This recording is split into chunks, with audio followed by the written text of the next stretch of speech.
So I'll tell you the truth. And I suffered from this, and I see a lot of people suffer from this, is I always want to know everything. I Yep. want to understand all the aspects of it, try to run over every single thing that could go wrong in my head. And Yeah. then I realized that's not the way to do it Yep. because I can come up with 8 billion different reasons about things that could go wrong. A meteor can crash in the building. What's going to happen tomorrow? And if Yeah. you try, and it comes down to mindset, and it's like, hey, you can think of all the things that can go wrong, or you can think of the one way it can go right. Welcome to the Creating Wealth Podcast, where Kyle Curtin takes you on an extraordinary journey alongside renowned multifamily real estate experts from every corner of the United States. We teach you how to harness the power of real estate investing and witness the transformation of your wealth building strategy. Let's create wealth together. What's up, guys? Welcome to episode 153 of the Creating Wealth Podcast. Today, we get the great pleasure of chatting with Matt Perimian. Matt is one of the founders of Candor Realty, powered by 4 Points out of Haverhill, Massachusetts, and Simplified Real Estate Solutions. Under the brands live a team of over 40-plus investor-focused agents, a full-service property management company, a construction arm, a construction management arm, all feeding a large investment portfolio of over 550 units across Mass, New Hampshire, and Maine. Matt, what the hell's going on, man? How you doing? Super excited to have you on here, dude. Good, thanks, Kyle. Appreciate you having me. Absolutely, man. Yeah, I'm hyped to have you on here, dude.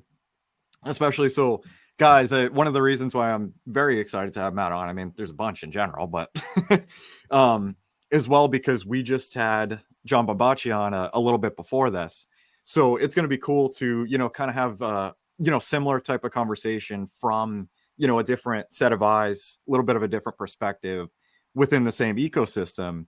And very excited to jump in with you, dude. So yeah, I think it'll be good too, because me and John are like the yin and the yang, so we're very different, but it works. Exactly. Absolutely, man.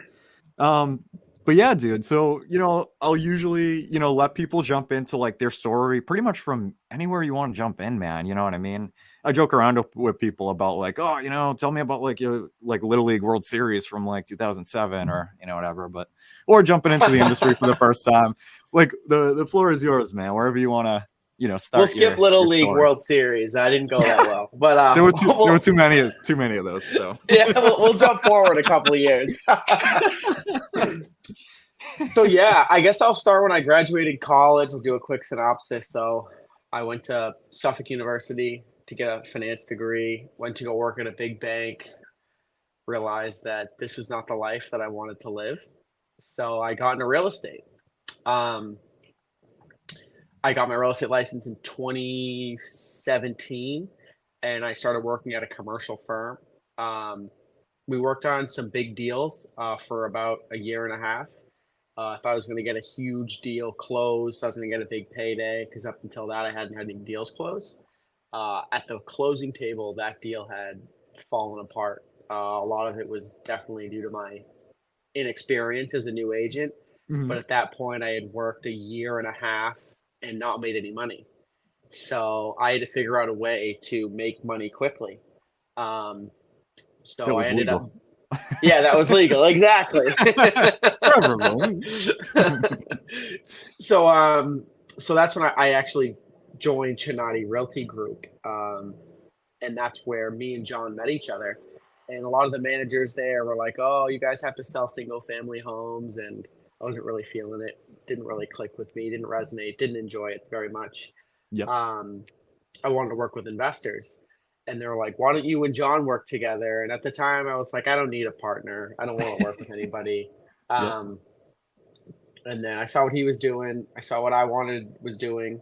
And I knew what I wanted to do. And one day we went out to lunch at the 99. And he was like, I want to start a multifamily real estate investing company. And I said, that's exactly what I want to do. And he was like, you want to try to do something? And I was like, from here on, I'm 100% in. Let's do this. So that's how it kind of started, over some popcorn at the 99. Damn, dude. Hell yeah. That's wicked cool, man. Holy shit. Damn. Yeah. I love that, man. Yeah, and then we started our first large scale project. We bought 27 buildings in Fitchburg, in the area of Fitchburg and around Fitchburg, from a landlord that had unfortunately passed away. At the time, it was being sold at, I believe, like a 6 cap. So everybody looked at the portfolio. They realized, hey, this thing hemorrhages cash. Like, we're not going to pay the asking price. But I had worked extensively in that market as a real estate agent, and I knew the market values of a lot of the small multifamilies over there. And me and John looked at it and we're like, there's a lot of equity here if you chop these up and you sell them individually to house hackers. So we put the numbers together, realized, hey, this is really something that we could do. At the time, none of us really had much money. I, at the time, had never gotten a commercial real estate loan in my life. Yeah. So we're like, how do we come up with $500,000? And we put in some of our own cash, and then we actually reached out to Doug Mercurio. And he was one of the first people that believed in us and gave us the capital and signed on the note for us to start our first major project. And that's really where it snowballed, was from there. No shit, man. Damn. Yeah. Wow. That's wicked cool. Holy crap, man. Yeah.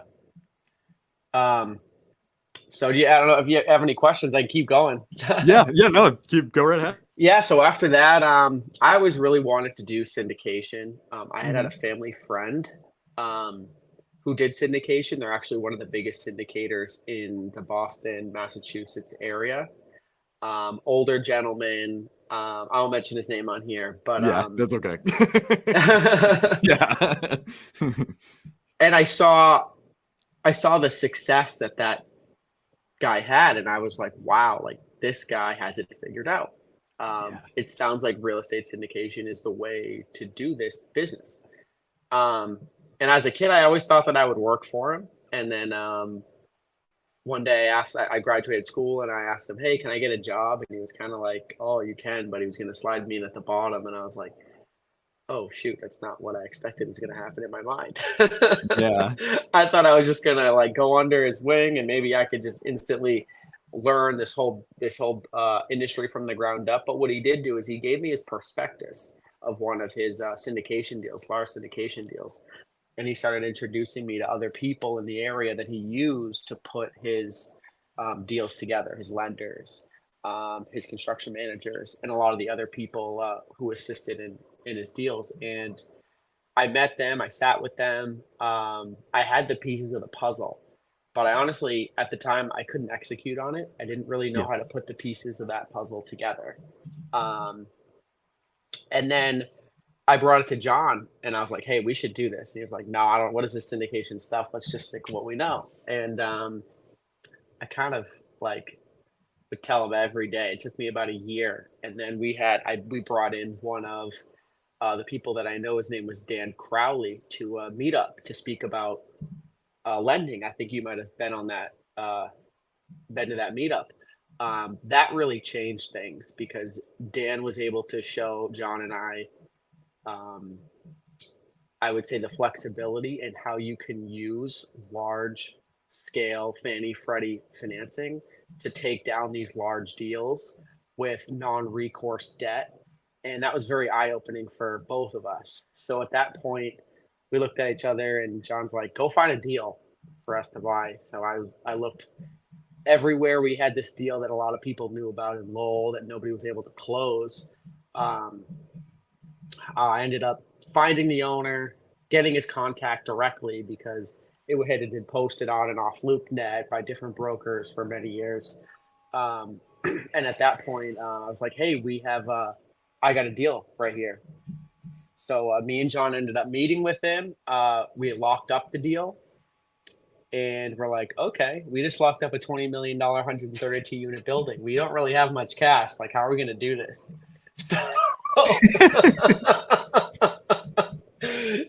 So, but we knew there was something there. Yeah. We knew that the value was there. We knew that we could figure this deal out. So at that point, we thought we were going to be able to get a 95% loan to value HUD loan on that large 132 unit complex in Lowell.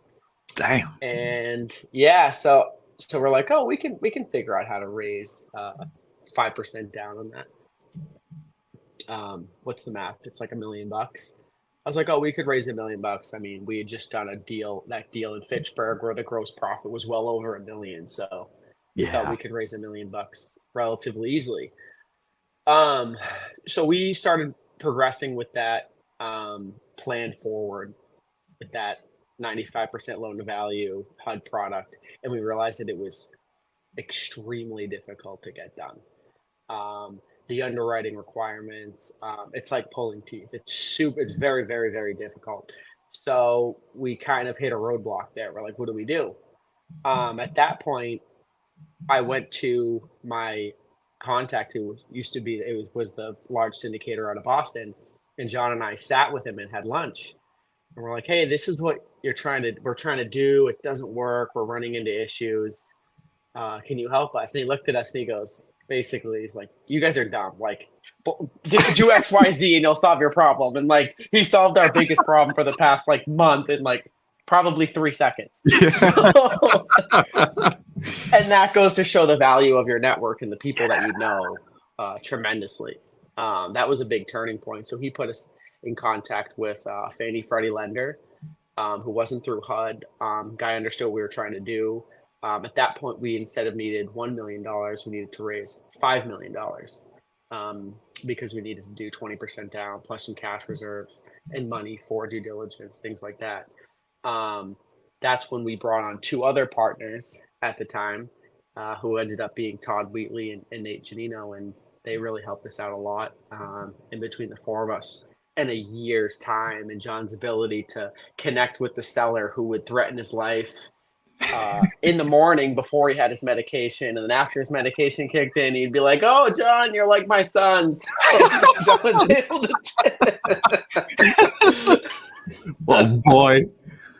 So he was able to take that, and after we had closed that deal, that's what really started moving the entire company and all the other supporting businesses forward after that. Yeah. That's insane, man. And again, I mean, that was definitely something a variable that, kept coming up a decent amount through your story to date is like the power of the network and how like, one lunch conversation over popcorn or whatever the hell you had at, the other place with the other guy there, can literally like just change everything altogether, like force you to pivot and, in a way that, makes the most sense for the situation that you're in or, whatever it is that you're trying to do, whatever. And like the power that can come from that, and, like you mentioned, like, the power of your network and the more people that who know the more people. And like, you find these opportunities that nobody else can be able to close for whatever reason, be able to know the right people who have seen, a thing or two or decades. And in the case of your buddy there, be able to solve some of these issues that they've came across years and years before, and kind of have those guys on your team is everything. Absolutely. Yeah. I mean, and look, Kyle, you probably have the biggest network out of anybody I know at this point with this is on your 153rd episode. You've got some heavy hitters on here. I enjoyed your podcast that you just did with a friend of mine, Mike Marchetti. He's great. Yeah, man. Yeah. Thank you so much, dude. It means a lot. Absolutely. Yeah. It's been a lot of fun, man. And especially, I always, had a soft spot in my heart for, interviewing, a lot of the local guys and gals, that are very close to the network and go up to the events and the whole nine. I love everybody else as well. You know what I mean? But I like the intimacy of the relationships of people that, a lot of people that listen to the show and are on the show, like, no. Everybody and their mother knows, Ryan Emmerich, Matt Davis, like, Mike Marchetti, you know what I mean? And it's a lot more fun, doing that. Absolutely. Yeah. And, I mean, you've done a great job of covering the area of different people because the network is is huge. Whether it's your network, Candor network, they all kind of intertwine. So it's cool. It's cool to watch and see. Thank you, brother. So, question for you, man. Like, after you guys did, that first deal in Lowell, did that kind of solidify like your investment philosophy for going after like the bigger stuff and raising money and continuing to take on, these larger scale projects and being able to, provide an opportunity for other folks to join in with you and, more of a passive capacity, as well as other folks, like Nate and Todd to, have more of an active role in getting things done? Yeah, I mean, Nate and Todd were the ones that really helped us close it as well. I mean, John and I could have raised 1 million, but between the skills of those two guys, we're able to raise more money and do a lot more on the like organization side and things like that with their skill sets. But to answer your question, at the beginning when we closed that deal, no, absolutely not. It was like all hell broke loose. We're like, oh, yeah, we've owned like a couple of 6 families, maybe an 8 unit, like a dozen 4 families or so. I'm like, yeah, well, this is not that. This is a whole nother animal. I'll tell you one of the saving graces though, as to what helped us on our first large deal like that, was, and let me give you a little backstory too. We bought this from an 80-year-old gentleman who the entire rents, everything was on paper. He had no software. All the leases are handwritten. All the books are handwritten. Wow. So yeah. Ouch.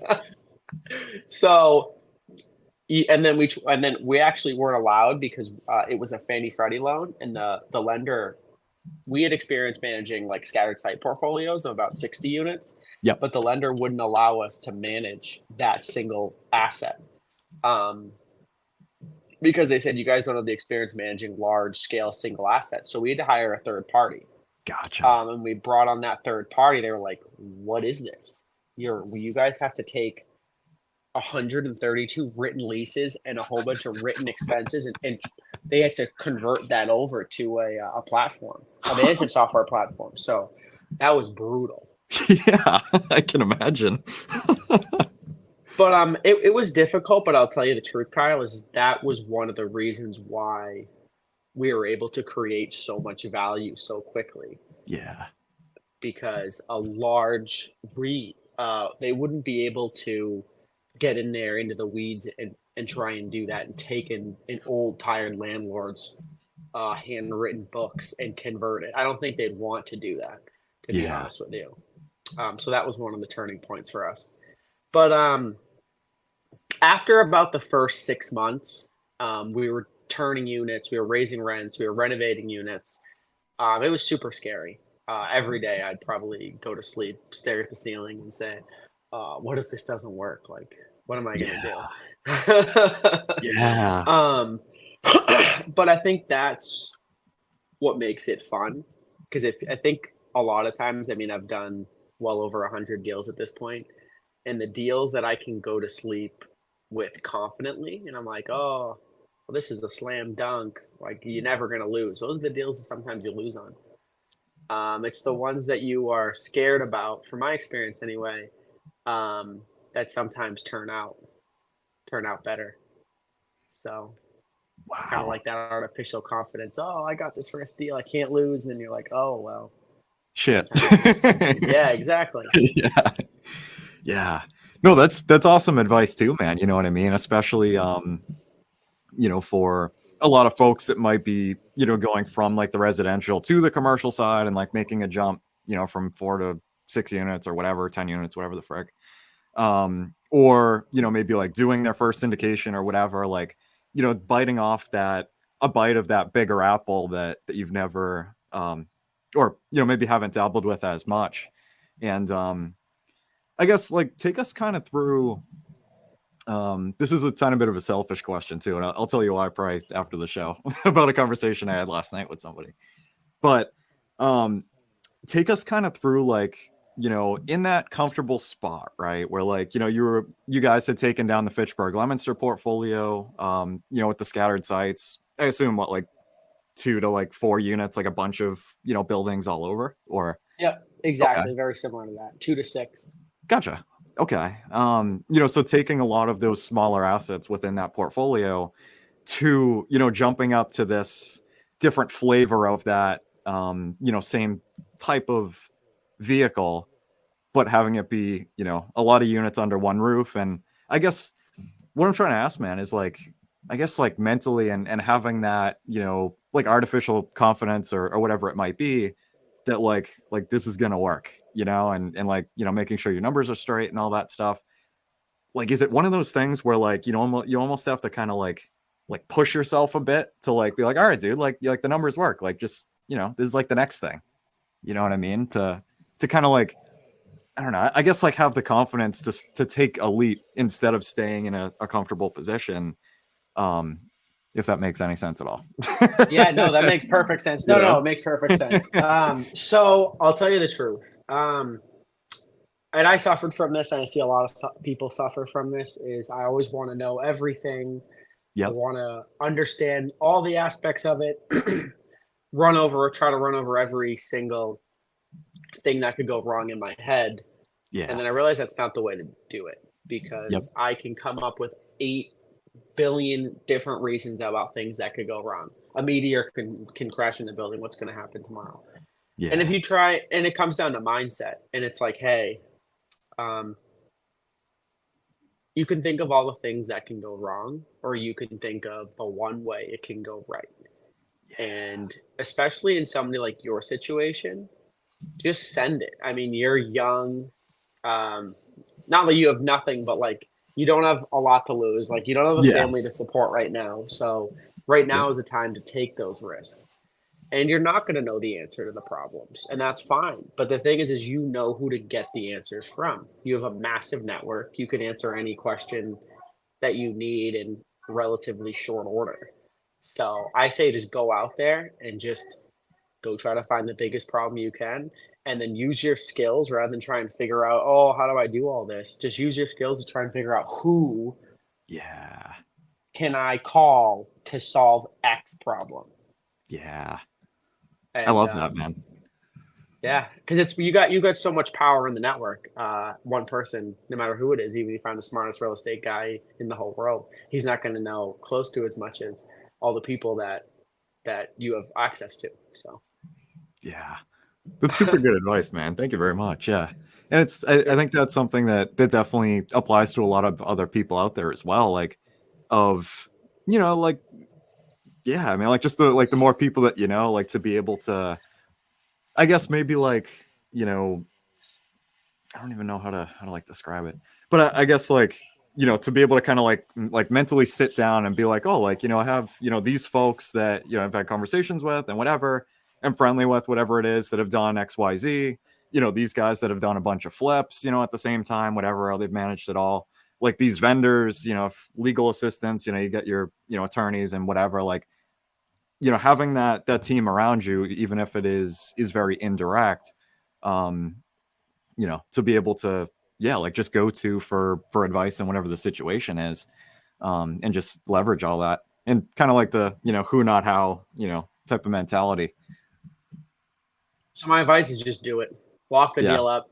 Just send it. Just send it. That's such a you answer, man. I love it. Just fucking send it. Get them. Rip it and rip it.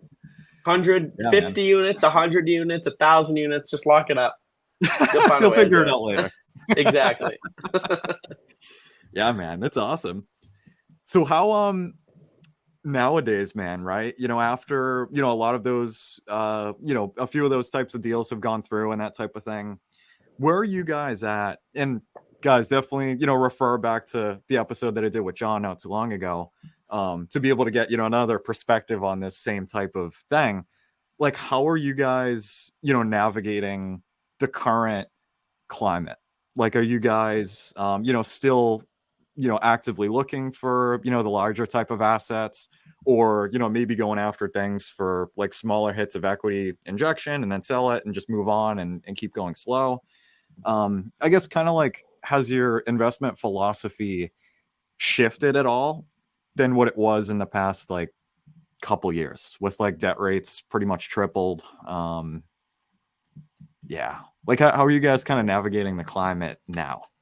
So I would say, no, our philosophy hasn't changed. Okay. Our philosophy, I don't think ever changes. Yeah. Because our philosophy is basically to find value in any way, shape, or form that we can in the real estate industry.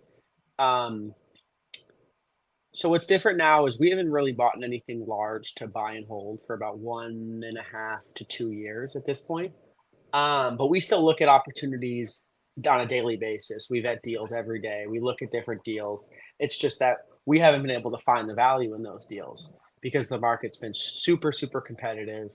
Inventory's low. Prices are going sky high. But where we have been able to find a lot of value recently is on the fix and flip side. Because now that we have a large real estate brokerage, I mean, I'm still an active agent.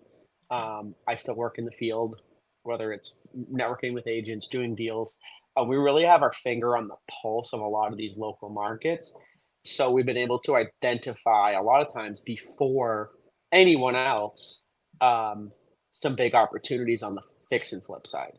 And when I say that is because let's say I list, and I don't really do this very often, but we have members on our team that do this, is we'll list a 2-family. That 2-family in Lowell, for instance, might have 15 offers. We realized that the going rate for a 2-family in Lowell previously was about $550. Now I have 15 offers on a 2-family for in the 600 range, let's say. Low to mid, high 500s, low 600s. But no let's say no small 2-families have sold for that. I know that the market is now entering that phase because I have multiple offers in that range. I go out, I give it to we have a big team of acquisitions guys now that look for deals to wholesale to us. Hey, go find us some 2-families. When everybody else is looking at comps, I know where the market actually is because I'm doing the deals in these markets. So they'll go out and they'll find deals that everyone else will be like, there's not enough meat on those bones. And I go, there's a lot more meat on those bones than people anticipate. So that is where we've been finding value right now because of the competitiveness in the market. And we've been leaning heavily into flips. We're flipping 20 plus condos right now. We're flipping 5 other 2-families and single families right now. So we're doing a ton of flips and we're looking at more and more every day. So we're really scaling our fix and flip business right now because that's where the value has presented itself to us. Yeah, that makes a ton of sense, man. And I think that's a really big, piece of advice in there as well is like, like looking at the comps and stuff that have sold or whatever, but seeing it from a much deeper and more intimate angle when you're the one that, is listing these things, seeing what other offers are on the table, seeing what things have kind of previously traded at, what people are willing to pay nowadays, to get more of a close observation of what people are actually willing to pay, you know what I mean? And, being able to dig a little bit deeper where a lot of people on the surface, may not necessarily, look a lot closer and see if there is a little bit more meat on the bone, that they might not observe is actually there. It makes a ton of sense, man. Yeah, I mean, then that really was the basis of our success on our first deal in Fitchburg is I had been doing so many. I knew at that time, I believe I was probably one of the best, if not the best, multifamily agents in that Fitchburg market just because nobody else wanted to go there. Yeah. Nobody wanted to deal with the small multifamily over there. It was cheap. The commissions weren't high. I was young, like making a cheap commission was still huge for me. So I was there every single day working deals, and I knew that there was a lot of meat on these bones. And again, it's that same opportunity presents itself today. Is if you know your local markets, it just gives you so much more value and a competitive edge than somebody that's just going over comps and has never done a deal in that market. So if you can stay local, rather than trying to cast a big net. I say if you can just get laser focused on 1 or 2 areas and know that better than anybody else, I've always said that is the best way to create value and make a ton of money. Yeah, that makes a lot of sense, man. And I'm curious, what are your thoughts on like that neck of the woods now? Like in terms of like, do you think that it's appreciated a significant amount? Like, do you think that, I guess the FMR, like, HUD Section 8 rents are, kind of respective of that, like of where purchase prices are? Or do you think you generally have to, kind of go a bit further out, to kind of find where Fitchburg was at that time, like 4 years ago or something like that? So let me think about this so I don't say anything that I shouldn't say. I hear you. Yeah. I get you. Yeah. So 3-4 years ago, I would post on Biggerpockets everywhere, like buy Fitchburg, because I worked the whole Route 2 belt, and I realized the rental demand in Fitchburg, and I realized that like you could buy one of these buildings and quickly get it to a 10+ cap in a year or so because of the demand and the rental growth. Now, working those areas extensively, I actually feel that Fitchburg is appreciated so much, but the area hasn't followed the same path. I feel like the rents in that area have extremely have grown at a huge rate, almost 100% in some cases. Yeah. But the area hasn't reflected that growth. There's not as many more restaurants. The downtown area hasn't reflected that growth as much as I would like to see it have. I hope that it does get better, but I like other areas down that Route 2 corridor, like the Lemonsters. But now Lemonsters, a Lemonster, you see 4 families going for $750,000. Yeah, it's man. insane. It's wild. But that's why I like Gardner. And I'll tell everybody on here. I'll say it out loud. Now I'm looking at Athol. People think I'm crazy, but people thought I was crazy when I liked Fitchburg back in the day. But Athol is one of the only few markets that's still not that far away, but you can still buy stuff for $80,000 to $90,000 a unit. Yeah. And still get good renters. There's some good development. So I'm long on Athol. Gardner has just blown the roof off. Prices there have like tripled. So I can't find any more deals in Gardner. If you find a deal in Gardner, let me know. I'm still long Gardner, but I can't find any deals. I've called every landlord like 10 times. I'm like, what do you want, Matt? I don't have anything. No. I'm like, all right. Yeah. Yeah, no, I don't blame you at all, man. You know what I mean? And yeah, I really like the way you answered that too. It's incredibly interesting to see, I guess like the wave of appreciation and where it's gone, even in the past, 3 or 4 years, and how, investors have, generally had to pivot to still be able to acquire the cash on cash returns, but maybe have to go a bit further out, for where the fair market rents kind of sit. Yeah, it makes a lot of sense, man. And yeah, I know it's awesome about Gardner, because I feel like a lot of our type of network is incredibly bullish on Gardner and has been, so it's kind of cool to be like, oh, like, there are like 3 or 4 guys that are buying like a shit ton of stuff out there. Damn, like, there's nothing left to buy. No. Yeah, I'm just kidding. But yeah, I mean, it's amazing. We were buying stuff well over $100,000 a unit a couple of years ago, and now a 10 unit just sold for $125,000 a unit with 1 bedroom rents, 1 bedroom with heat and hot water included. We're getting $1,400. Wow. Damn, bro! Holy shit! If I told somebody that 2 or 3 years ago that would be the case, they would laugh in my face. But here we are, and yeah.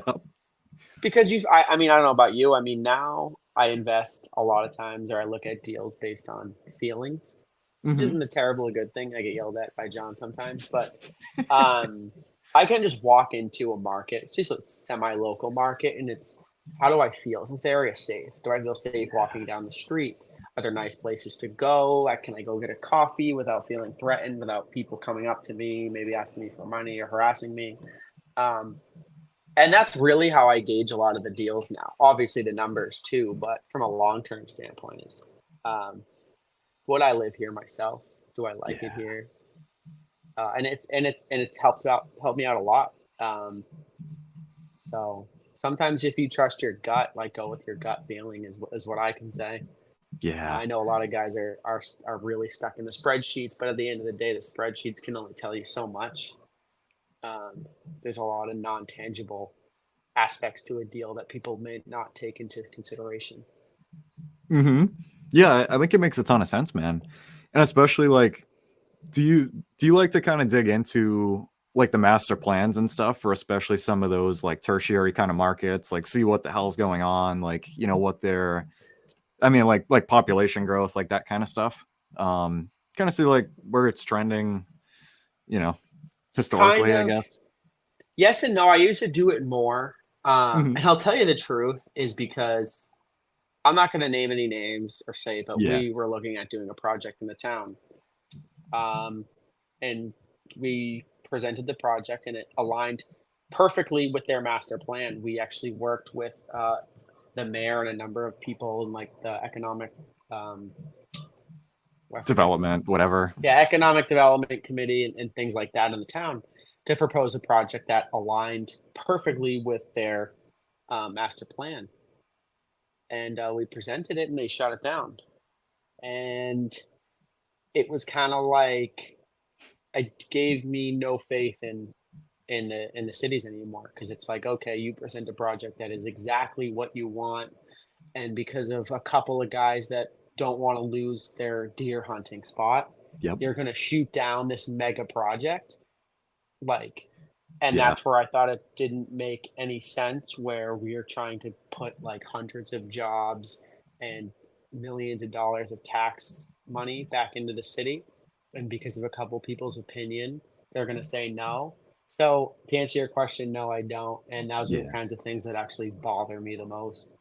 Yeah. um, I think it makes a ton of sense, man. And I mean, exactly to kind of your earlier point of like, kind of gauging a market more on, well, one of the things, gauging a new spot where like you might have, some opportunity coming up, based on, part of a gut feeling and that kind of thing, more of a qualitative type of observation, um, and yeah, as well as, I mean, definitely like the numbers and all that for the project. But yeah, I think it makes a ton of sense, man.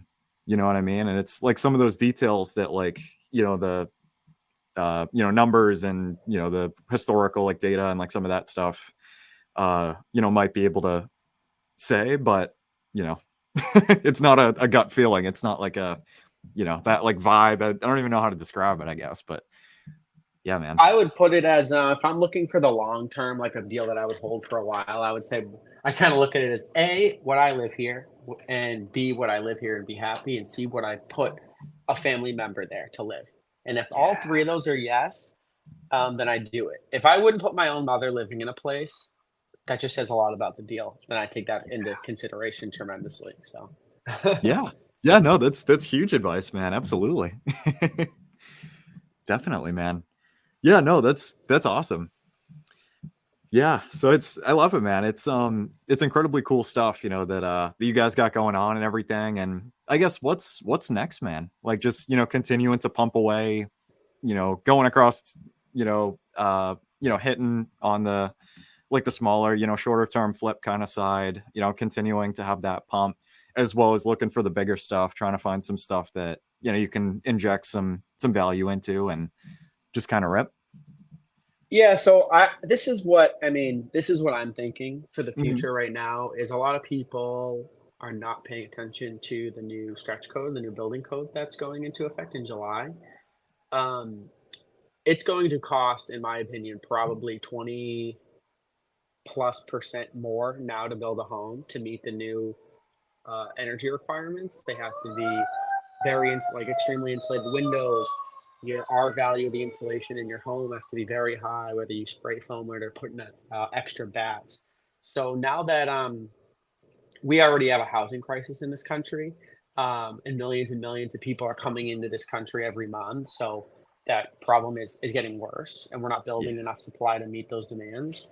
And what's going to happen is after July, I think we're going to see a massive squeeze on the current supply because no, you can't build. You can no longer build anything that's affordable.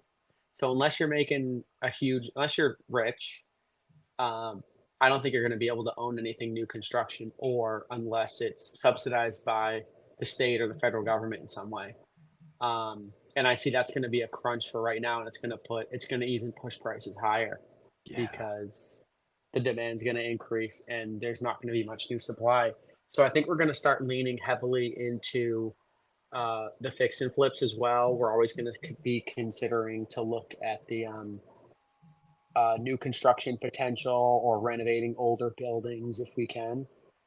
Trying to use grants and things like that, and trying to identify other larger projects, especially in the tertiary markets where people aren't really looking. I think we're going to start pushing heavily in like the New Bedford region. We just stood up a property management company down there. I'm actually going to go walk a big deal next week in Fall River. So we're going to start branching out into those areas that we're already in, but we don't have a huge presence. We have less than 100 units in those areas. So I think we're going to try and push those. But I'm interested to see how the change in building code is really going to put a stress on the current supply. So if somebody's doing a flip right now, especially a longer term flip, and they know their numbers, I actually think that even if they end up being tight, I think that they'll be able to come out on the other side because of the pressures on current supply, and prices I think are just going to continue to rise on the small multifamily, like 4 and under, guys doing house hacks, things like that. I just feel the pressure on those, especially with banks now doing. I see a lot of stuff not going FHA anymore from like the 3s and the 4s because, I mean, I'm sure you've seen it. It doesn't pass the self-sufficiency rule anymore because the prices have gotten so high. But now with the credit unions offering these 5% and 10% down conventional loans on the 3s and 4s, the demand is back up, and I'm seeing a lot more of those come in on the offer side. So just lean into that demand, that high demand on the fix and flip side, and I think rents just going to increase in a lot of these tertiary markets as pressure moves outward, like the Athols of the world. And a lot of these markets that people don't really think about that are a little bit too far. But I think people are going to get pushed there because they're not going to be able to find affordability anywhere else. Yeah. No, that's super crazy, man. It's almost like the gap between, the affordable housing but I mean, I'm talking more for like the new construction, like you were mentioning earlier. Like, that's wild, man. That's actually like kind of scary. You know what I mean? With It is.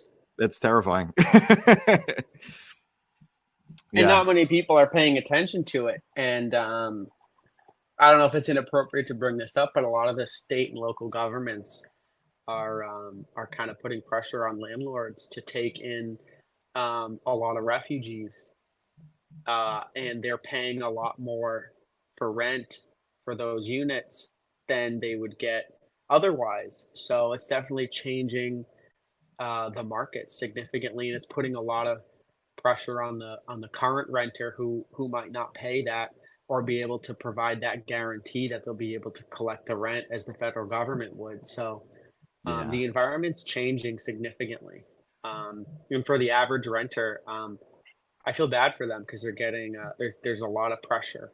There's a lot of financial pressure that they're being put under at the moment. So, and I'm afraid that it's not going to subside anytime soon. Yeah, no, absolutely, man. And that's the terrifying part. It's nuts. So, but we'll see what happens. Yes. Yes, we will, man. Absolutely. But yeah, man, this was awesome, Matt. Thank you so much for coming on here, dude. Thanks for having me, Kyle. It's always good to talk to you and see your face. You're always happy. Brother. You're always so happy. I read a lot of people are down in the dumps. It's like Kyle's always happy, so that's good. It's good to be around happy people. I appreciate that, man. I do. Where on like social media and stuff can you be found? I'll drop anything you want down below. I mean, I guess you can find me on Facebook. I'm not like a lot of other people per se. I stay off social media. I kind of move in the background. And the real reason being is like I get sucked in. Like I'll be at work and I'm like, oh, look at this. This is cool on Instagram or Facebook. And then I look up and I'm like, I just lost an hour of my day, and I was like, oh, I should be doing something else. So I actually stay off social media. If you want to put my contact info, I'm happy to answer people's questions. If somebody wants to give me a call, things like that. I'm more of an old school phone call, text sort of guy. I'm on my phone all day, every day. But the social media stuff is not really something I spend a lot of time with. I think about doing it a lot, and I still might do it in the future, but I'm kind of like a ghost when it comes to that stuff. John does enough for the both of us, though. Yeah, exactly. There you go. Yeah. You're good. Yeah. I don't blame you, man. That's how I am with Facebook. You use it constantly, but like the Facebook videos that show up, like the random like dumb shit, I'm like, I get sucked in, man. And I'm like, shit. I'm like, all the time. Yeah. I'm like the same thing with TikTok too. I'm like, I deleted, TikTok, and I'm like, sometimes I use TikTok for like, to make reels or whatever with like, whatever shit for, like stuff to post on Facebook, whatever. So I'm like, oh, I'll use it like just to edit. And then like my buddy will send me something, and then like, a couple hours will go by. I'm like, fuck, like I did it again, man. Yeah. I'm the worst. Yeah. I'm like, whatever they do it well, man. I'm like, there's some random ass video that, on Facebook that shows up and it completely throws you off. And it's tough, man. And I guess I was going to say, I guess I'm thankful because I've been able to build a pretty big network and business without leveraging it personally. So that's good. But my partners definitely use it extensively. So I'm thankful. I hear you, brother. I do. But cool, man. Yeah. Thank you so much. Do you have any more questions for me, or? I don't believe, man. I feel like we covered a lot, guys. You definitely want to, go back and listen to that again. There was definitely a lot of, really awesome nuggets that, that Matt threw in there, and you definitely want to make sure that, you're thinking about those and putting those into action. But thanks. Yeah, man. Well, I appreciate it, Kyle. Thanks for having me. That's a wrap for today's episode. We want to thank you for being a valued listener of the Creating Wealth Podcast. Make sure to visit www.creatingwealth.com to connect with us. Dive into our ever-expanding library of informative blogs and explore a wide range of additional valuable resources. Stay tuned for our next episode as we continue to create wealth together.